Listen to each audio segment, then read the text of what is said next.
Goeiemôre maats, ek hoop dit gaan baie goed met julle almal. Vandag gaan ons voortgaan met die Ou Testament. So as jy my net so 'n oombliekie gee, gaan ek net gou al my goedjies reg kry. So wie van julle kan onthou hoeveel boeke is daar in die Bybel? 66 boeke in die Bybel.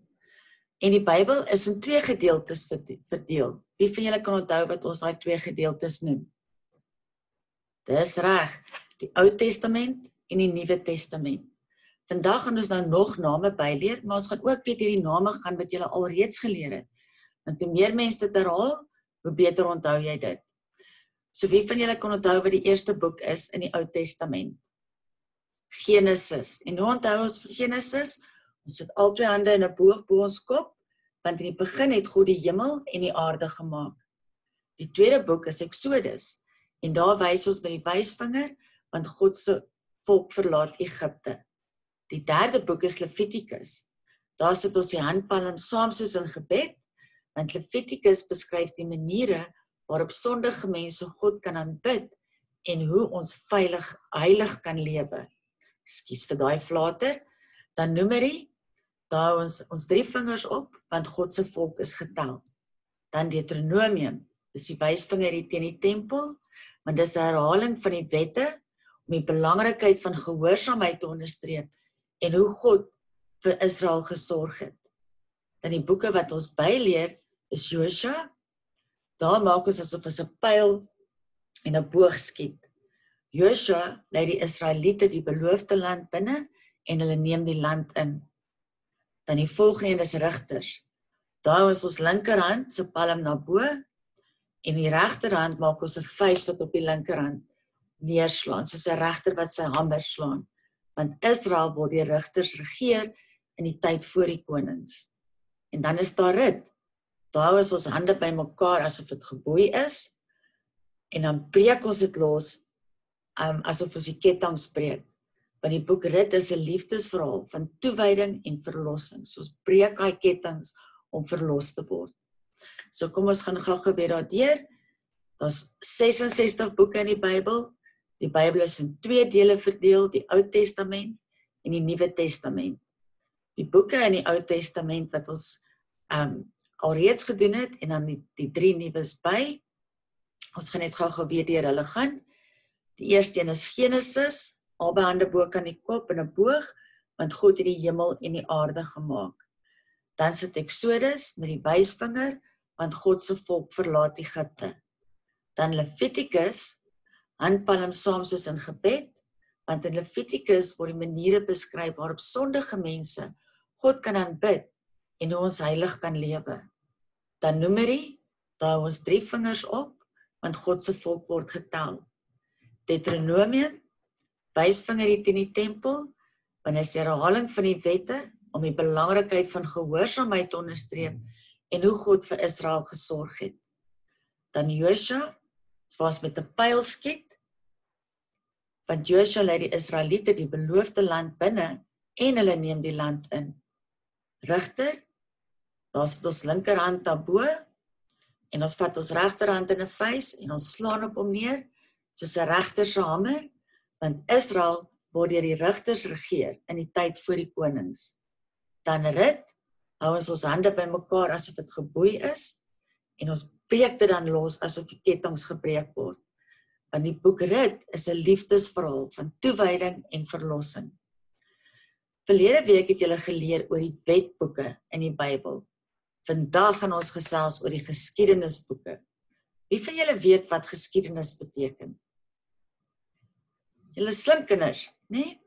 Geskiedenis is die storie van mense en dinge wat met mense gebeur het, soos goed wat in die verlede gebeur het.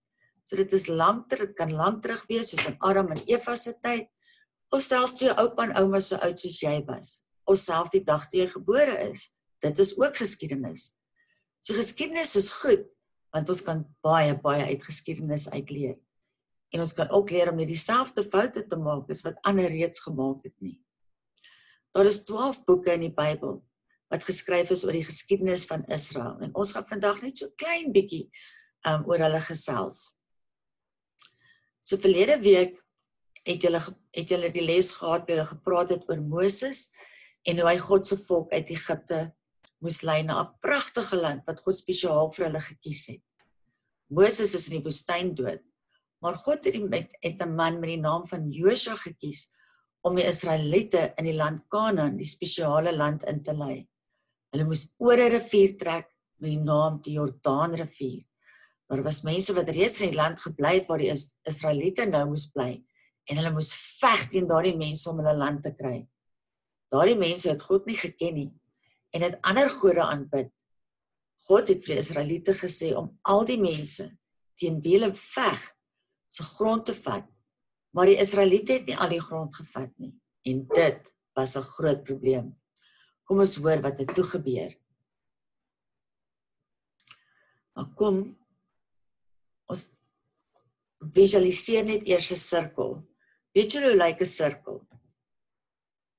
Hy's rond. So het 'n sirkel 'n begin en 'n einde? Glad nie. Net so die Israeliete aangehou om eers tot God te bid en dan afgode te aanbid. Daar het volke gekom wat hulle gevang het en dan het hulle weer tot God gebid om hulle te help. Is dit nie hartseer nie? Elke keer wat hulle in nood was of in gevaar was, dan het hulle tot God gebid. En dan het God gekom om hulle weer te help. Dan het almal weer gedoen wat reg is en in hulle eie wat reg was, en het weer na God geluister, totdat hulle weer in die moeilikheid was. Weet julle wat het Israel toegedoen? Hulle het toe gesien dat die volke rondom hulle konings het, en hulle wou toe ook een hê. Hulle het nie daaraan gedink dat God hulle koning is nie. Nee, hulle wou 'n mens koning hê.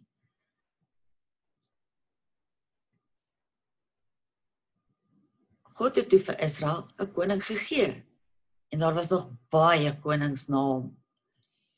Party was goeie konings, maar die meeste was slegte konings, wat baie lelike dinge gedoen het, en nie vir God geluister het nie. God se volk het van hom vergeet, en weer voor ander gode gebuig. Dit het God hartseer en kwaad gemaak, en nadat hy die mense baie keer gewaarsku het om op te hou met die verkeerde dinge, en hulle nie geluister het nie, het hy hulle gestraf. 'n koning van 'n ander land het sy weermag gestuur, wat die Israeliete gevang het, en weggevat het na 'n ander land toe. Die weermag het ook die tempel afgebreek. Dit was baie hartseer, maar God het beloof dat hy hulle sal terugbring na Israel. En omdat ons weet dat God nooit sy beloftes breek nie, het dit later toe ook gebeur. Na 70 jaar is die Israeliete vrygelaat en kon hulle teruggaan na die beloofde land. Hulle het toe begin om die tempel van God weer te bou. En 'n man met die naam Esra is ook na Jerusalem gebring om hulle weer God se wette te leer. Julle, dis dan maar baie hartseer geskiedenis. Dink jy dit sou beter wees as die Israeliete maar net altyd na God geluister het nie? Soos ek in die begin gesê het, ons kan baie uit die geskiedenis uitleer. Ons kan leer dat met wat hulle gebeur het, as hulle nie vir God geluister het nie, ook met ons kan gebeur. Maar as ons wel na God luister en doen wat hy van ons vra, dan sal God vir ons sorg. En ons kan dan vir God enigiets vra. So een van die belangrike dinge is om altyd na God te luister en net te doen wat hy vra. Want ons is God se kinders en hy is ons koning. Kom ons sluit af met gebed. Ons almagtige hemelse Vader, baie dankie vir nog 'n les wat U vandag vir ons bring. Here, help ons asseblief nie soos die volk van oud te wees, wat elke keer terugkom as ons sonde gedoen het, en weer vir U te vra om ons te help. Gee dat ons altyd gehoorsaam sal wees aan U, en te doen wat U van ons verwag, en nie ander gode sal aanbid nie, maar dat U ons enigste koning sal wees, want U is die koning, U is die begin en die einde, en U is ons versorger.